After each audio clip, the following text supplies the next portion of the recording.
欢迎来到小鹿故事会，听故事，长智慧，品人生。每天分享精彩民间故事。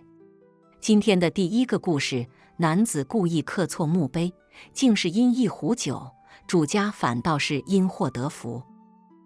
在清朝末年，江南水乡有个叫柳河湾的村子。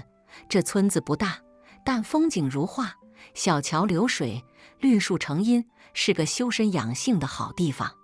村里住着一位名叫李老石的石匠，他手艺精湛，为人憨厚，平日里靠给人凿碑刻字为生。李老石有个毛病，就是好喝酒，一喝就醉，但酒醒后又是个十足的好人。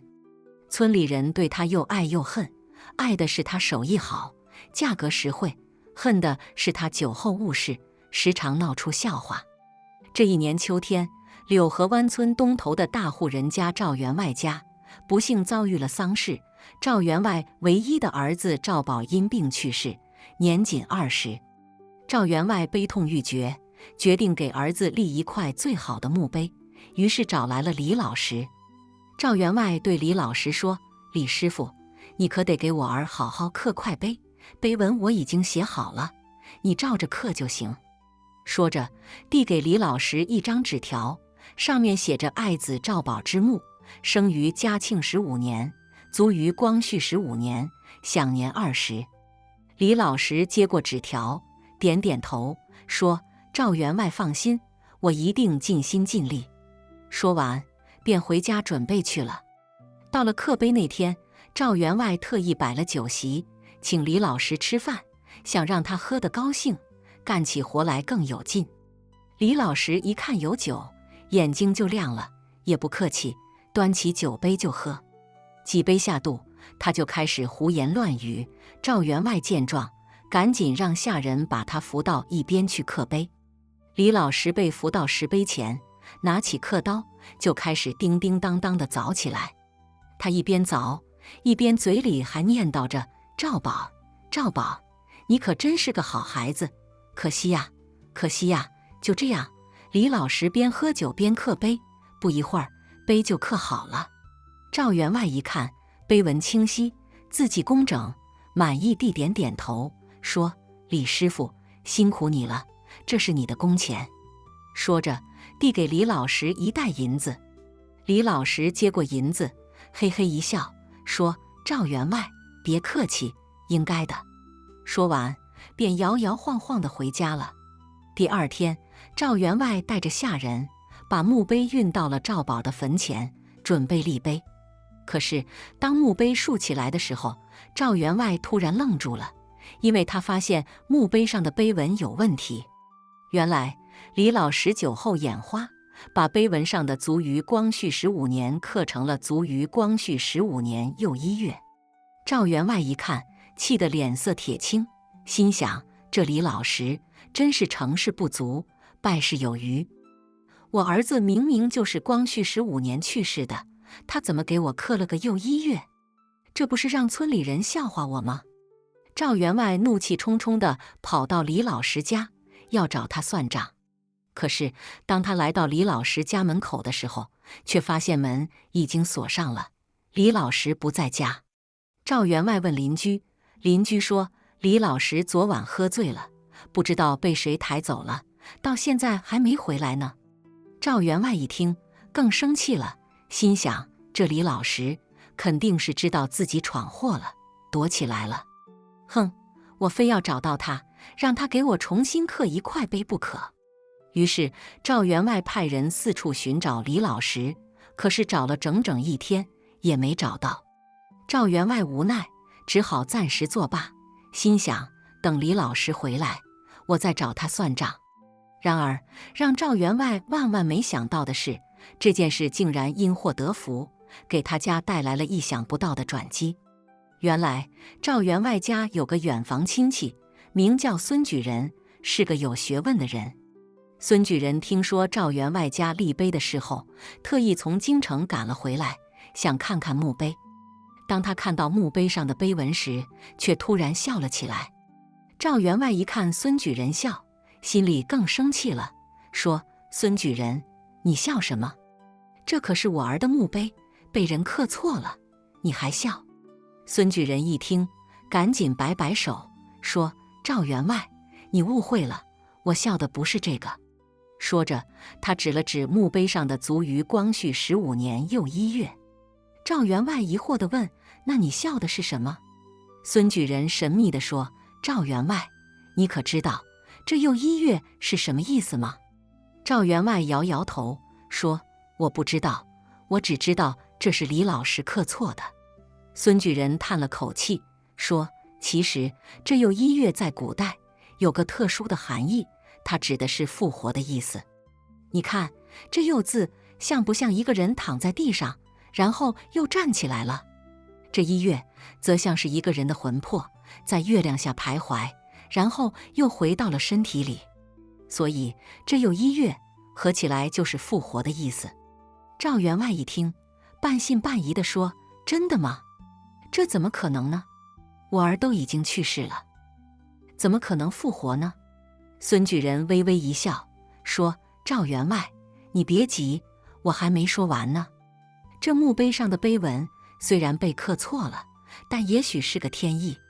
你想啊，如果这碑文真的是复活的意思，那你儿赵宝说不定真的有机会复活呢。”赵员外一听，眼睛一亮，说：“真的吗？那我儿真的能复活吗？”孙举人点点头，说：“虽然不能说100%，但总有个希望吧。而且你看这墓碑，材质坚硬，字迹清晰，一看就知道是个好碑。也许这好碑真的能给你带来好运呢。”赵员外一听，心里顿时充满了希望，说：“那孙举人，你说我该怎么办呢？”孙举人想了想，说：“这样吧，你先别急，等我回去查查古籍，看看有没有关于这方面的记载。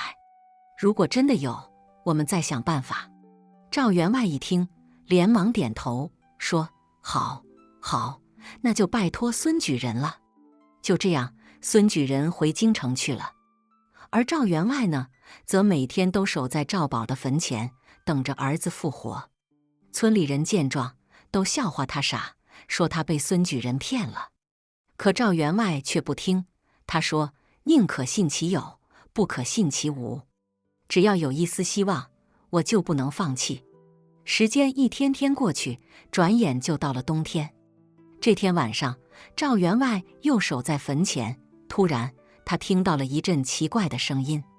他仔细一听，竟然像是有人在哭。赵员外心里一惊，心想：难道是我儿复活了，在哭诉自己的遭遇？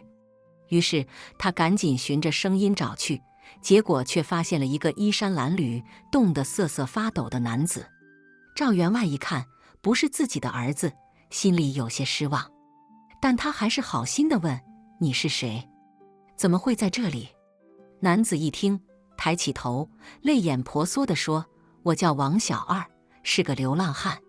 昨天晚上我来这里避雨，没想到迷路了。今天一早，我发现这里有个坟头，就想挖点东西卖钱，可没想到挖到一半，就听到了您的哭声，吓得我赶紧躲了起来。”赵员外一听，这才明白过来，原来是自己哭得太伤心了，把王小二给吓着了。他叹了口气，说：“算了，你也是个可怜人。这样吧，你跟我回家，我给你找点吃的喝的。”王小二一听，赶紧磕头谢恩，说：“多谢大爷，多谢大爷。”于是赵员外带着王小二回了家，给他找了些吃的喝的，还给他找了件厚衣服穿上。王小二感激涕零，说：“大爷，您真是个好人，我以后一定好好报答您。”赵员外笑了笑，说：“别客气，举手之劳而已。对了，你为什么会流浪呢？家里人呢？”王小二一听，眼泪又流了下来，说：“大爷，您不知道，我是个孤儿，从小就没有父母。后来我学会了些手艺，想靠手艺吃饭，可没想到前几年闹饥荒，我只好背井离乡，来到这里讨生活。”赵员外一听，心里更加同情王小二了，说：“那你以后就别走了，留在这里帮我干活吧，我正好缺个人手。”王小二一听，高兴地跳了起来，说：“真的吗？大爷，您真是太好了，我一定好好干活，报答您的恩情。”就这样，王小二留在了赵员外家。他勤劳能干，聪明伶俐，很快就赢得了赵员外的喜爱和信任。而赵员外呢，也因为王小二的到来，心情逐渐好转，不再整天愁眉苦脸地等着儿子复活了。然而，让赵员外和王小二都没想到的是，真正的奇迹还在后面等着他们呢。转眼间，春天又来了，万物复苏，鸟语花香。这天，赵员外正在家里喝茶，突然听到外面一阵喧闹声。他出门一看，只见村里人都朝着村西头跑去，嘴里还喊着：“快去看呐，快去看呐，出大事了！”赵员外心里一惊，不知道发生了啥事儿，于是也赶紧跟着人群跑了过去。到了村西头一看，只见地上躺着一个人，浑身是血，昏迷不醒。赵员外仔细一瞧，这不是李老石吗？赵员外心里咯噔一下，心想：这李老石咋又惹出这么大的祸事呢？他赶紧上前问旁边的人：“这是咋回事啊？”旁边的人一看是赵员外，连忙说：“赵员外，你可得救救李老石啊！他今天去山上采石头，结果不小心摔下来了，把头磕破了，流了好多血。”赵员外一听，心里十分焦急，说：“这可咋办呢？得赶紧找大夫啊！”于是赵员外赶紧派人去请村里的大夫。大夫来了之后，给李老石看了看伤口，说：“这伤势太重了，得赶紧送到镇上的医馆去，不然恐怕有生命危险。”赵员外一听，二话不说，赶紧派人套上马车，把李老石送到了镇上的医馆。到了医馆之后，大夫给李老石做了手术，缝了伤口，又开了些药，说幸好送来的及时，不然这条命就保不住了。赵员外一听，悬着的心终于放了下来，说：“多谢大夫，多谢大夫。”就这样，李老石在医馆里住了半个多月，伤口才慢慢愈合。这期间，赵员外每天都派人去看望他，给他送吃送喝，还给他付了医药费。李老石心里十分感激，说：“赵员外，你真是我的大恩人啊！等我好了，我一定好好报答你。”赵员外笑了笑，说：“别客气，李师傅，咱们都是乡里乡亲的，互相帮助是应该的。”过了些日子，李老石的伤终于好了。他回到村里之后，第一件事就是去找赵员外。赵员外一看李老石来了，赶紧迎了出来，说：“李师傅，你可算回来了，身体咋样了？”李老石拍了拍胸脯，说：“没事了，没事了，多亏了赵员外的大恩大德。”赵员外笑了笑，说：“别客气，李师傅，你今天来找我，有啥事儿吗？”李老石一听，脸色突然变得严肃起来，说：“赵员外，我今天来是想跟你说件事儿。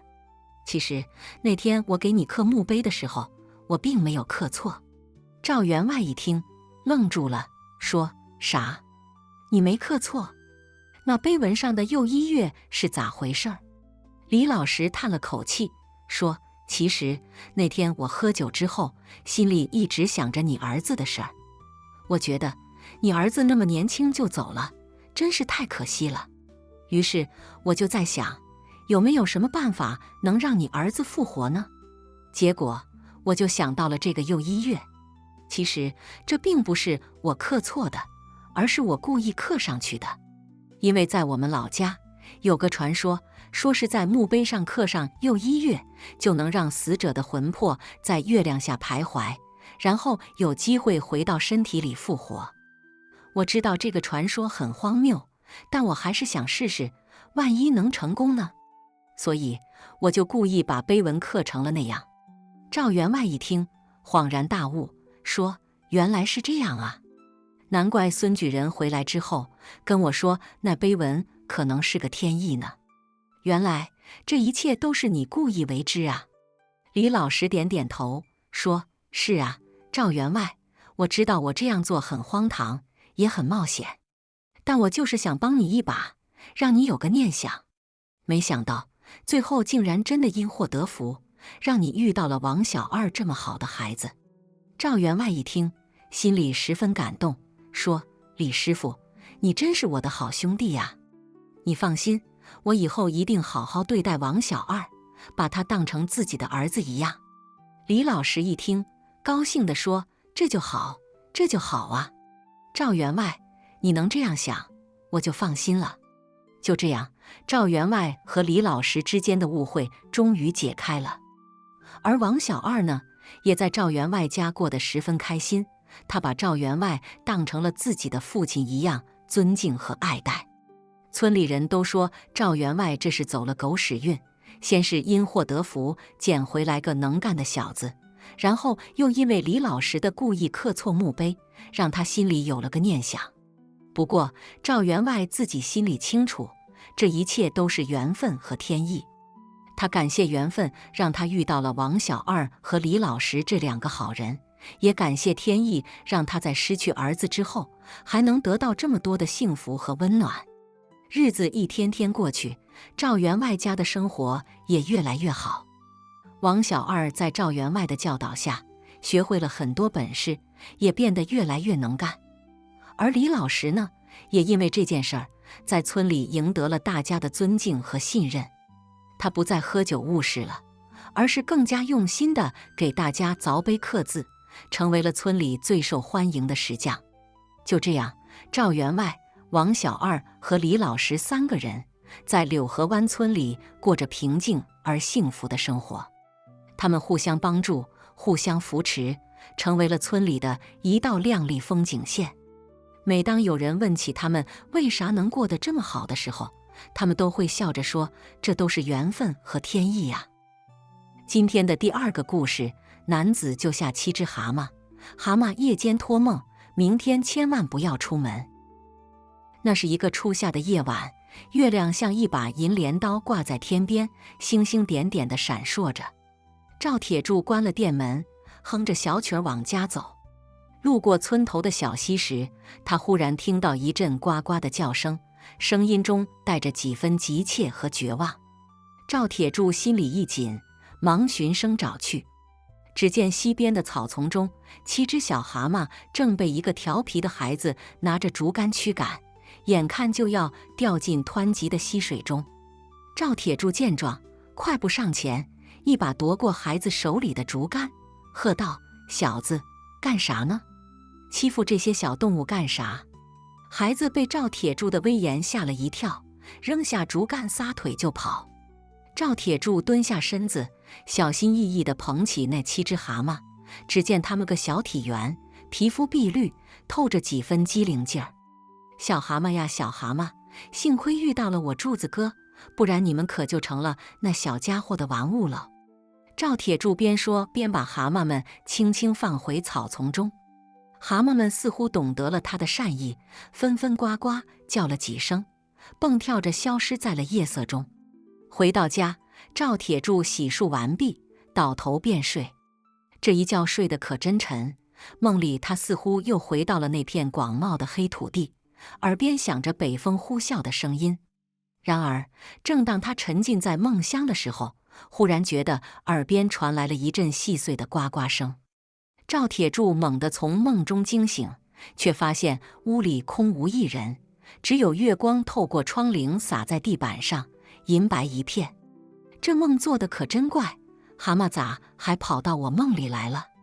赵铁柱自言自语道，正欲翻身再睡，那呱呱声却又响了起来，而且似乎离他越来越近。他起身披上衣服，顺着声音寻去，却发现声音竟是从窗外传来的。赵铁柱走到窗前，轻轻拉开窗帘，只见月光下，7只小蛤蟆正排成一排，蹲在他家的窗台上，绿豆大的小眼睛直勾勾地盯着他。赵铁柱一愣，随即笑道：哟，是你们呢？咋找上门来了？”蛤蟆们似乎听懂了他的话，纷纷点了点头，然后呱呱地叫了几声。就在这时，其中一只最大的蛤蟆忽然往前蹦了一步，张了张嘴，竟发出了人的声音：“柱子哥，谢谢你救了我们，我们特意来提醒你，明天千万不要出门。”赵铁柱一听，吓得差点从窗台上栽下来。他揉了揉眼睛，定睛再看，那蛤蟆还是蛤蟆，只是再也不说话了。这是咋回事儿？我莫非是在做梦？赵铁柱使劲掐了掐自己的大腿，疼得直咧嘴，这才确信自己不是在做梦。他望着那7只蛤蟆，心中充满了疑惑和惊恐。蛤蟆们见他不信，纷纷蹦跳着围成了一个圈，嘴里又开始呱呱地叫了起来，那声音中充满了急切和恳求。赵铁柱心中虽然疑惑，但看着蛤蟆们那诚恳的眼神，心里也不由得泛起了嘀咕：难道说明天真有啥事儿不成？他思来想去，最后决定宁可信其有，不可信其无。反正明天店里也没啥大事儿，不如就在家待一天，看看究竟会有啥情况发生。主意打定，赵铁柱便回到床上，蒙头大睡。这一夜，他睡得极不踏实，总是觉得耳边有呱呱的叫声在回响，似乎还有一股莫名的力量在拉扯着他的梦境。好不容易挨到天亮，赵铁柱睁开眼睛，只觉得头脑昏沉，浑身无力。他挣扎着从床上爬起，望着窗外明媚的阳光，心中不禁有些犹豫。就在这时，隔壁的王大妈忽然急匆匆地跑了过来，一进门就喊道：“柱子哥，不好了！镇上的李大爷今天一早出门采茶，结果掉进了山里那个神秘的枯井里，到现在还没上来呢。”赵铁柱一听，心里咯噔一下，忙问：“那枯井不是被封了吗？咋还能掉进去？”王大妈喘着粗气说：“哎，也不知道是咋回事儿，昨天夜里刮了一场大风，把枯井上的封条都给吹跑了。李大爷今天一早出门采茶，一时疏忽，竟失足掉了进去。”赵铁柱一听这话，心里顿时明白了几分。他望着窗外那7只蛤蟆离去的方向，心中充满了感激，多亏了那7只小蛤蟆呀，不然我这条命今天恐怕也得搭进去。想到这里，他忙穿好衣服，跟着王大妈一起往山里赶去。到了枯井边，只见周围已经围满了人，大家正忙着用绳子往下放人，试图把李大爷救上来。赵铁柱挤到人群前，望着那黑洞洞的井口，心里暗暗祈祷：“李大爷呀，李大爷，你可一定要挺住啊！”时间一分一秒地过去，井下的救援工作却始终没有进展。正当大家焦急万分的时候，忽然听到井下传来了一阵微弱的呼救声：“救命啊！救命啊！”众人一听，顿时精神一振，纷纷加大了救援的力度。经过一番艰难的努力，李大爷终于被成功救了上来。只见他浑身湿透，脸色苍白，显然已经精疲力竭。大家七手八脚地把他抬到一旁，忙着给他喂水、擦身。李大爷缓了一会儿，才终于睁开了眼睛，望着众人，喃喃地说：“真是多亏了你们呐，不然我这条老命今天可就交代在这儿了。”赵铁柱望着李大爷那劫后余生的样子，心中不禁暗自庆幸。他悄悄地退出了人群，来到了一个偏僻的角落，望着天空中那7只盘旋的蛤蟆，心中默默地念叨：“谢谢你们呐，是你们救了我们大家。”然而，赵铁柱并不知道，这7只蛤蟆的出现，以及他们所发出的警告，只是这场神秘事件的一个开始。在接下来的日子里，柳溪镇还将会发生一系列更加离奇和诡异的事情，而这些事情都将与赵铁柱以及他那看似平凡却又充满神秘的杂货铺有着千丝万缕的联系。欲知后事如何，且听下回分解。咱们下回书再来讲讲赵铁柱如何在蛤蟆的指引下，一步步揭开柳溪镇隐藏多年的秘密，以及他与那7只蛤蟆之间究竟有着怎样不解的渊源。咱们下回见。赵铁柱望着天空中那7只盘旋的蛤蟆，心里头五味杂陈。他琢磨着，这蛤蟆到底是咋回事儿？咋就能托梦呢？还有，他们到底是哪儿来的？为啥偏偏要找他呢？正当他犯嘀咕的时候，忽然觉得身后有人拍了拍他的肩膀。他回头一看，只见一个穿着道袍的老者正笑眯眯地看着他。那老者须发皆白，但精神矍铄，一双眼睛仿佛能洞察人心。小伙子，你可是赵铁柱？老者问道。赵铁柱一愣，忙点头答道：正是，正是，您老是。老者微微一笑，道：我乃云游四方的道士，人称清风真人。我观你面带善相，又救了那7只蛤蟆，便知你与他们有缘。赵铁柱一听，心里不禁咯噔一下，忙问：真人，您这话是啥意思？那7只蛤蟆到底是咋回事儿？清风真人叹了口气，道：那7只蛤蟆其实是柳溪镇守护神的化身，他们一直隐藏在深山之中，守护着这片土地的安宁。然而近年来，随着人类活动的加剧，那守护神的法力逐渐减弱，蛤蟆们也因此陷入了危险之中。昨天夜里，那调皮的孩子险些害了他们的性命，幸亏你及时出手相救。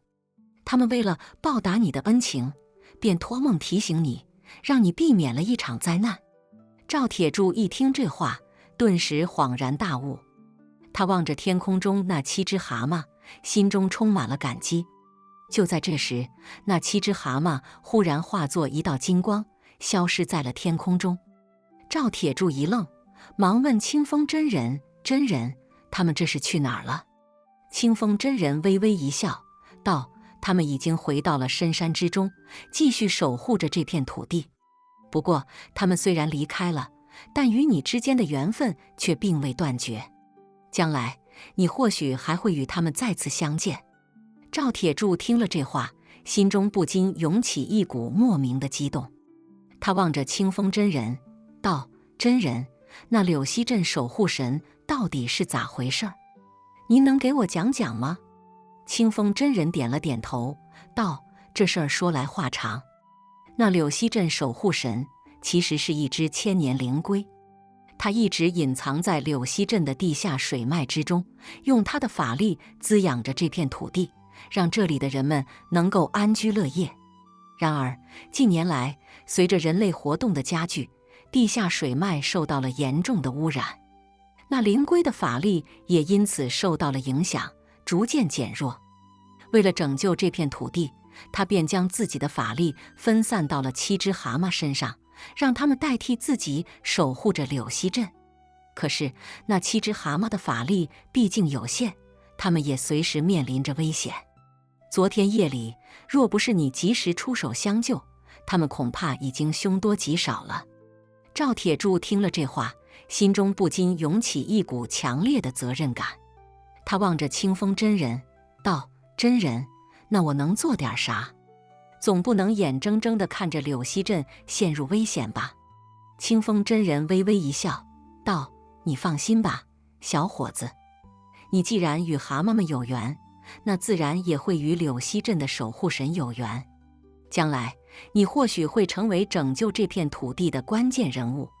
不过现在你还得继续努力，提升自己的修为和见识，只有这样才能在将来面对更大的挑战。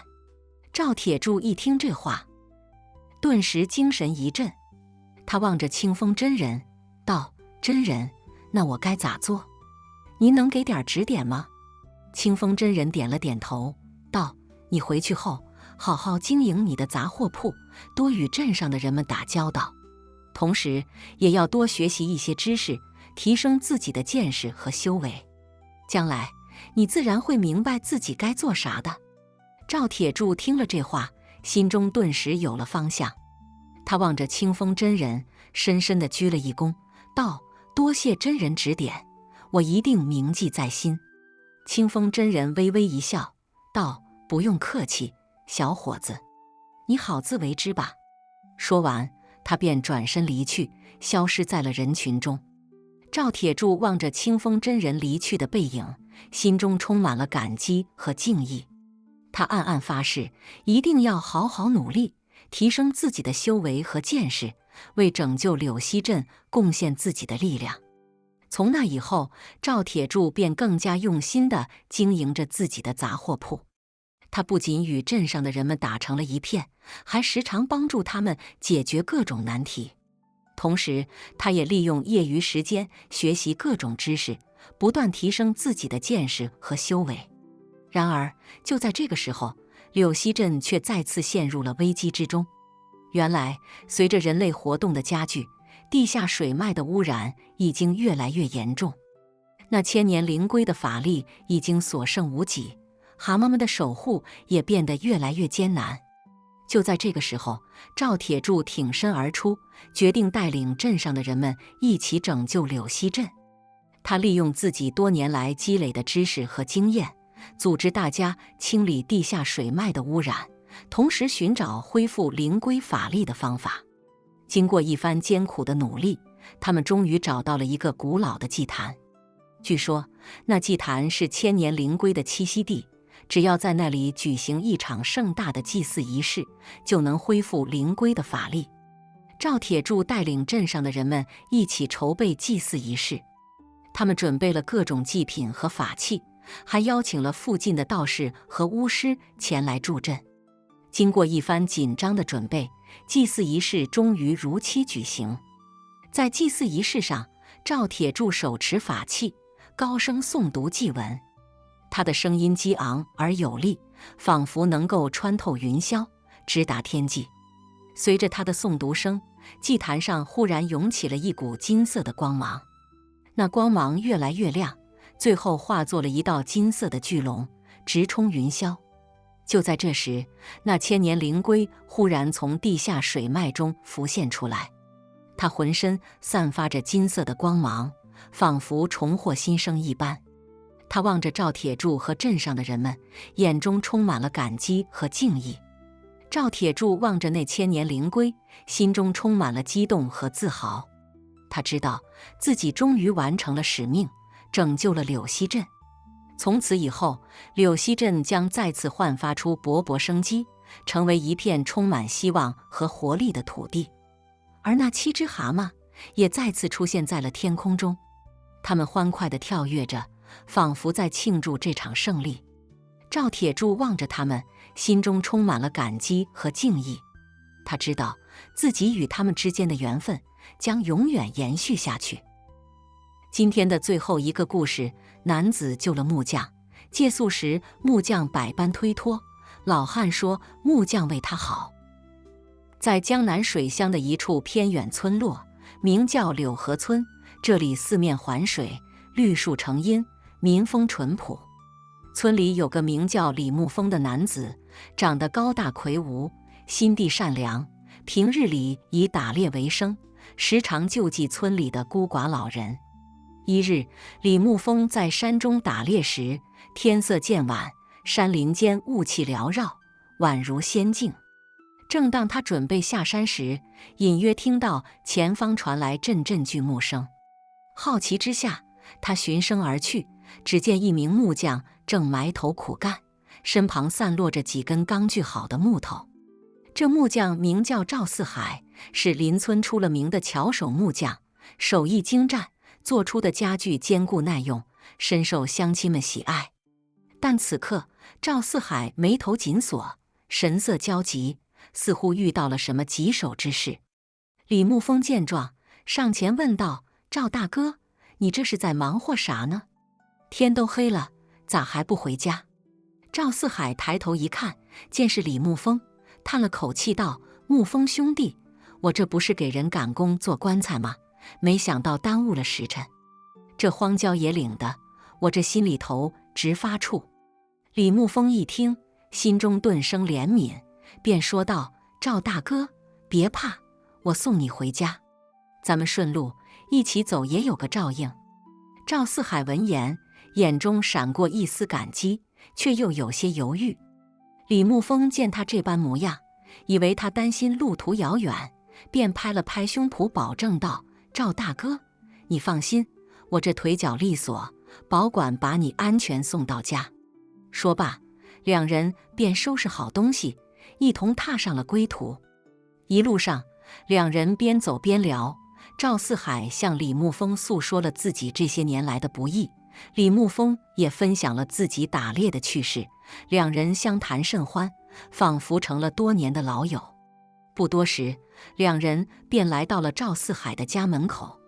赵四海站在门口，神色复杂，似乎有话想说。李沐风见状，笑道：“赵大哥，到家了，快进去吧。”赵四海却摇了摇头，支支吾吾道：“沐风兄弟，要不你今天就别进去了，我这家里有点不方便。”李沐风一听，心里咯噔一下，心想赵四海莫不是遇到了什么难言之隐。他拍了拍赵四海的肩膀，诚恳地说道：“赵大哥，有啥事你尽管说，咱们是兄弟，能帮的我一定帮。”赵四海叹了口气，欲言又止。就在这时，屋里传来一个苍老的声音：“四海呀，是沐风来了吗？快请他进来坐坐。”赵四海一听这话，脸色更加难看了。他无奈地看了李沐风一眼，低声说道：“沐风兄弟，你还是别进去了。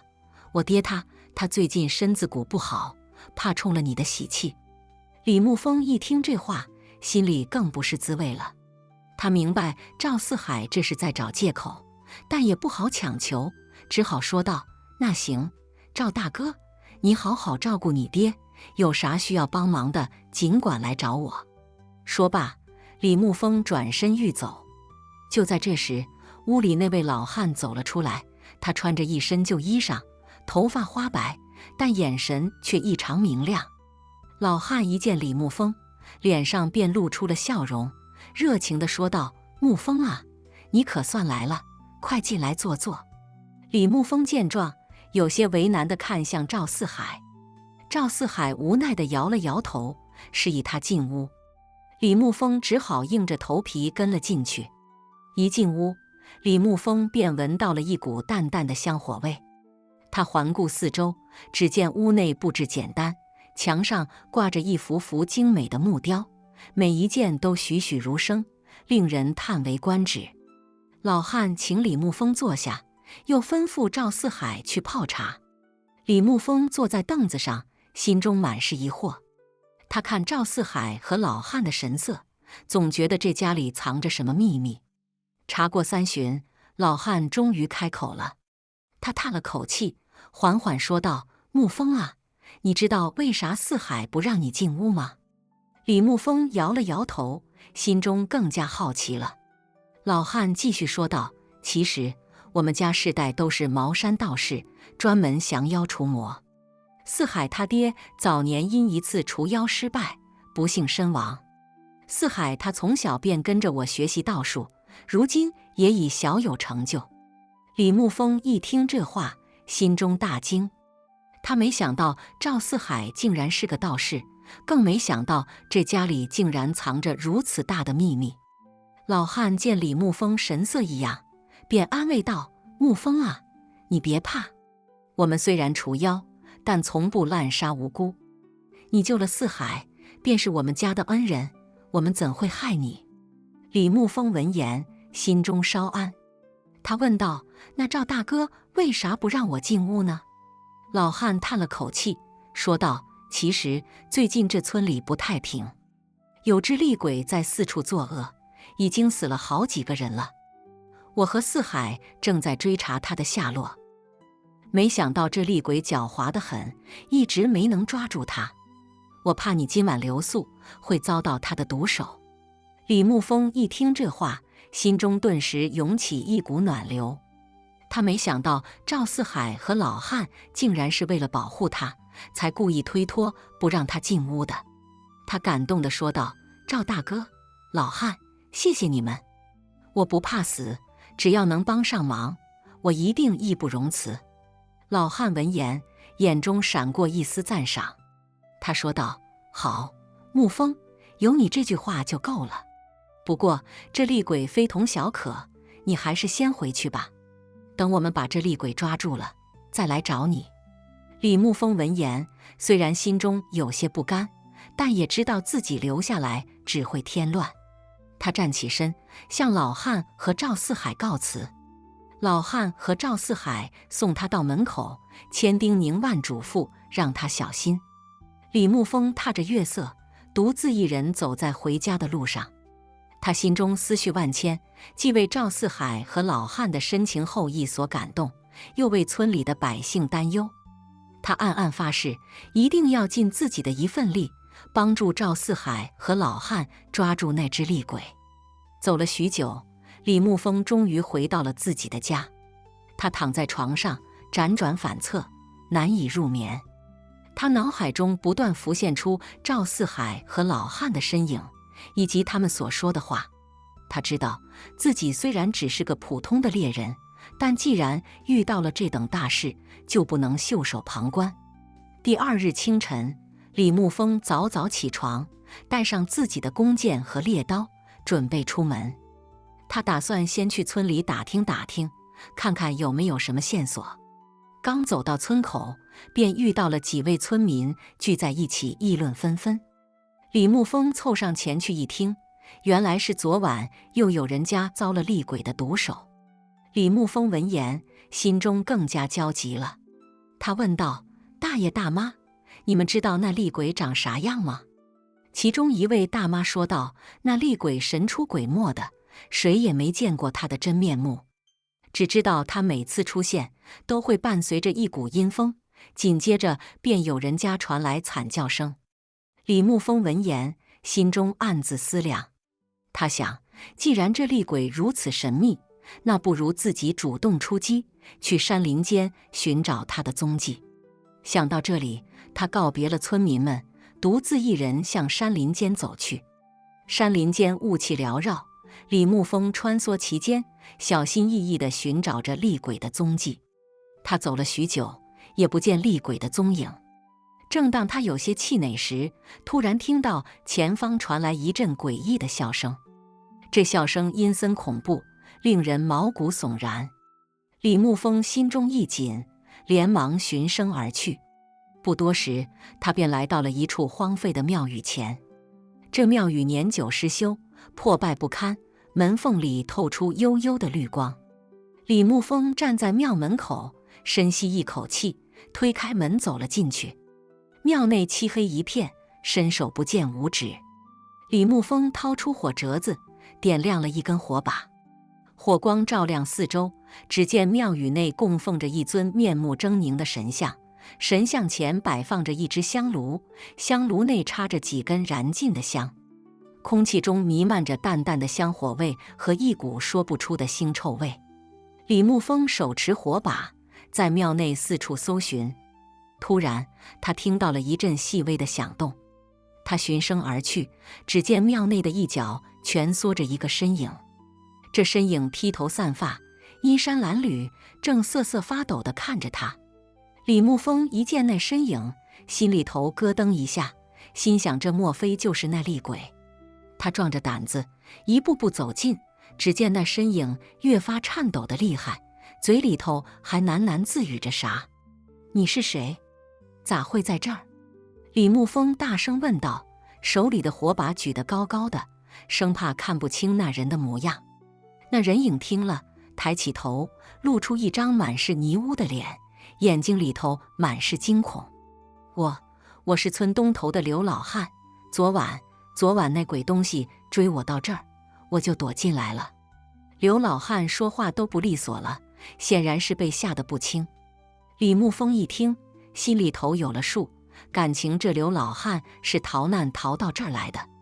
他拍了拍刘老汉的肩膀，安慰道：“别怕，有我在呢，咱一块儿把那厉鬼给抓住。”刘老汉一听，眼里头闪过一丝希望，但随即又暗淡下去。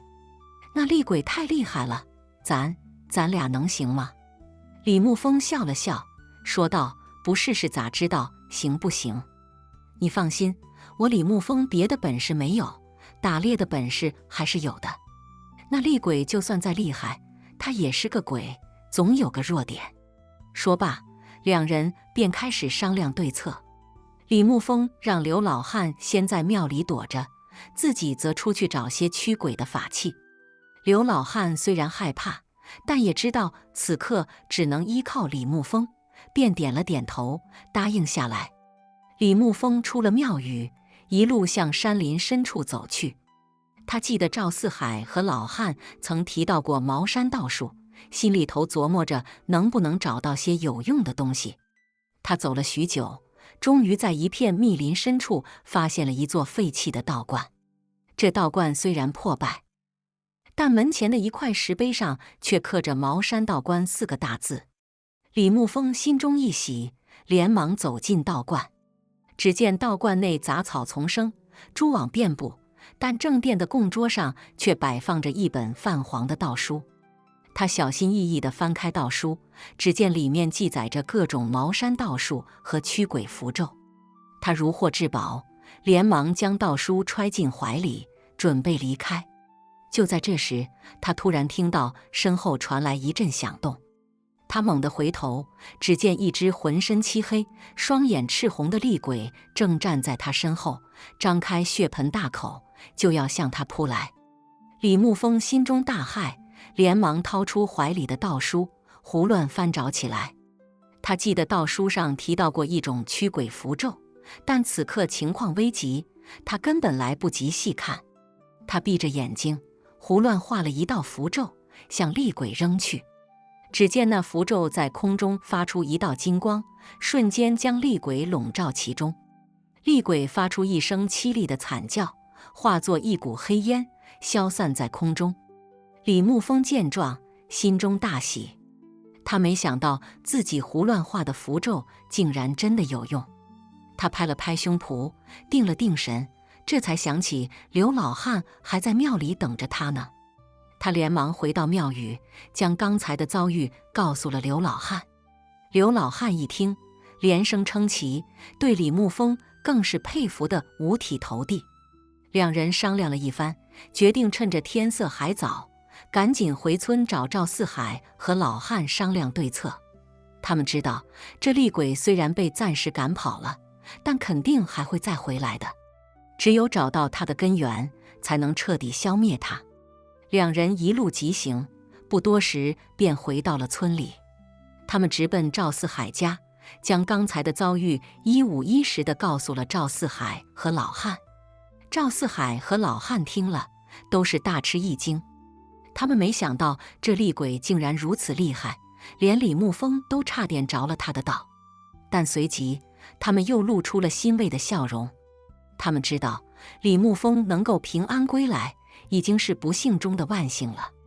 老汉拍了拍李牧风的肩膀，说道：“牧风啊，你这次可是立了大功了。这厉鬼虽然厉害，但也不是没有弱点。根据你的描述，我猜测他可能是从阴间逃出来的恶鬼。要想彻底消灭他，就必须找到他的阴间入口，将他送回阴间。”李牧风闻言，点了点头，说道：“老汉说得对，咱们得赶紧找到那阴间入口，不然的话，这厉鬼还会继续作恶。”赵四海也说道：“没错，咱们得赶紧行动起来。我这就去准备些法器，咱们今晚就出发。”说罢，四人便开始忙碌起来。赵四海和老汉准备法器，李牧风和刘老汉则负责打听阴间入口的消息。他们知道，这阴间入口肯定隐藏在村里的某个角落，只有找到它，才能彻底消灭那厉鬼。经过一番打听和搜寻，他们终于在村西头的一片荒地中发现了一个隐蔽的洞穴。这洞穴入口被杂草掩盖，不仔细看根本发现不了。他们猜测，这洞穴很可能就是那阴间入口。四人决定当晚就行动。夜幕降临，他们带着法器，悄悄来到洞穴入口。只见洞穴内漆黑一片，深不见底。他们互相看了一眼，点了点头，便壮着胆子走了进去。洞穴内阴风阵阵，寒气逼人。他们走了许久，终于来到了一个宽敞的洞穴。只见洞穴中央摆放着一只黑色的祭坛，祭坛上刻着各种诡异的符文。他们知道，这祭坛很可能就是那厉鬼的巢穴。四人小心翼翼地靠近祭坛，只见祭坛上突然亮起一道黑光，紧接着，那厉鬼便从黑光中缓缓走出。他浑身漆黑，双眼赤红，嘴里头还发出阵阵诡异的笑声。你们终于来了，我等你们很久了。厉鬼张口说道，声音尖锐刺耳，令人毛骨悚然。四人闻言，心中都是一紧，但他们知道此刻已经没有退路了。他们互相看了一眼，点了点头，便开始施展法术，向厉鬼攻去。一场惊心动魄的斗法就此展开。只见四人各显神通，符咒纷飞，法器闪耀。那厉鬼虽然厉害，但在四人的联手之下，也渐渐露出了败相。经过一番激战，那厉鬼终于被四人联手消灭。只见他化作一股黑烟，消散在空中。四人见状，都是松了一口气，相视而笑。他们知道，虽然这厉鬼被消灭了，但阴间和阳间的界限却也因此被打破。为了防止更多的恶鬼逃出来作恶，他们决定封印这个阴间入口。四人齐心协力，在洞穴入口布下了重重封印。他们知道，这封印虽然不能完全隔绝阴间和阳间的联系，但至少能够减缓恶鬼逃出来的速度。做完这一切后，四人便离开了洞穴，回到了村里。他们知道，虽然这次危机解除了，但未来还有更多的挑战等待着他们。他们必须时刻保持警惕，才能保护村里的百姓免受恶鬼的侵害。从此以后，李沐风、赵四海、老汉和刘老汉变成了村里的守护神。他们用自己的智慧和勇气，守护着这片土地上的安宁和和平。而他们的故事也在村里流传开来，成为了一段佳话。好了，今天的故事就听到这了。如果您想发表自己的看法，可以在视频下方随意留言。如果您喜欢我的视频，记得订阅加分享。小鹿祝您好运连连，我们下个视频再见。